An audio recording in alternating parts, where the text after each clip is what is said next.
His hand snatched my wrist with such force, and the other wrapped around my mouth. I could smell the stench of cigars from his hands as they pressed painfully deep into my face. "See you tomorrow, class! I expect you all to have read chapter 20 by then." We closed our books and rushed out the door. Finally, the day is over, so me and my bestie headed home together. That evening, Hope and I had a plan to go back to my house. But first, we had to get our usual cappuccinos at our favorite local coffee shop. This was always one of my favorite activities, as it always made me feel like a normal teenager. You see, my parents were super strict, and really didn't like me going anywhere alone. They always had their eyes on me, but this particular day, they trusted me on my own.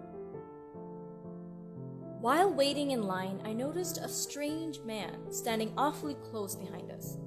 He remained too close for comfort and kept staring in a very strange way.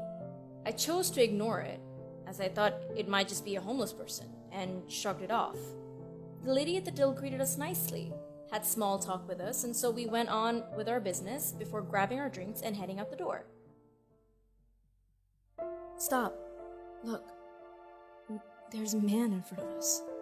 I could hear my voice quivering. Hope, being her usual polite self, asked the man to kindly move. But he didn't answer and just stared at us dully. We tried a couple more times before growing agitated, because now he was just wasting our time. So we squeezed by him and his ripped clothes. He barely inched to the side to get out of our way, so we made sure to walk as fast as possible once we got through. Hope had already started talking about something else, paying no attention to what just happened, but I was still baffled. Suddenly, we hear, "Hey girls! Your keys!" The man screamed from behind. I turned around to see that the creep was holding my keys. "Be right back," I muttered before running over to him. "Thank you, sir," I said hesitantly with a fake smile on my face. "You can call me James." I didn't understand why he gave me his name. As I turned around to walk away, a hand snatched my wrist with such force, and the other wrapped around my mouth. I could smell the stench of cigars from his hands as they pressed painfully deep into my face. At that moment, I truly felt like this was my last day. I could only think of God to make this not real. Please spare me. "Do not move, or else you will not see your friend live," he said to Hope, who had now run over. I was horrified looking into his soulless eyes. "Get in my car. Now! Both of you!" he said, commanding us with such force. We were so scared, so we obliged. "Don't worry. Maybe I won't end you, but instead keep you." He began rambling about some random stuff as he drove, speaking to us as if he had known us his whole life. He clearly couldn't drive properly, and his eyes were never concentrating on the road or things around him. I didn't say anything and just held Hope's hand, trying not to burst into tears. Suddenly, he received a phone call from someone that seemed to be his wife, calling her honey and other sweet words.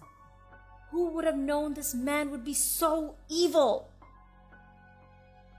While he was on the phone, I noticed he was stupid enough to leave our hands and feet untied. So I whispered to Hope, "We need to get out of here or else we won't make it." She didn't respond. She was in so much stress, she had lost all color in her face. We continued to drive for what felt like an eternity before he slowed down and stopped at a gas station. "Call me Uncle James," he said calmly. I was furious. This was too much. He locked the door so that we couldn't get out, with no choice but to stay with him. We still had our phones, so we decided we needed to call the police once we were at our destination. Once he was done, he sat back in the car and pointed a weapon at our faces. "Give me your phones!" he yelled. A sinking feeling in my gut grew strong as I tried not to panic. Now we had to give it up or else we would end up goners. I gave him my phone, but told him, "Uncle James, my friend does not have a phone." He did not seem convinced at first, but chose to just ignore it. I was so relieved.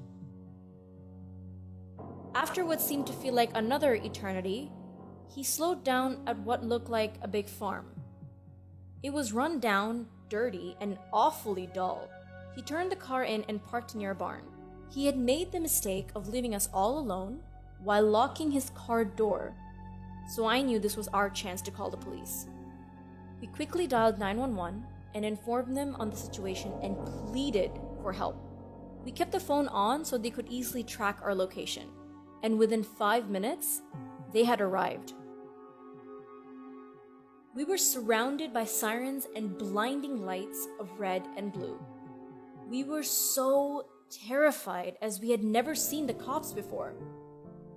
They broke the door open right away and began asking us so many questions. We explained how we got kidnapped and brought here.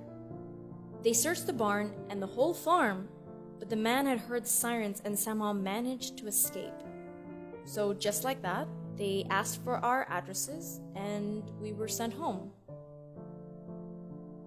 I never knew what happened to that man or if he was ever caught, but I know now more than ever to be safe and aware of my surroundings.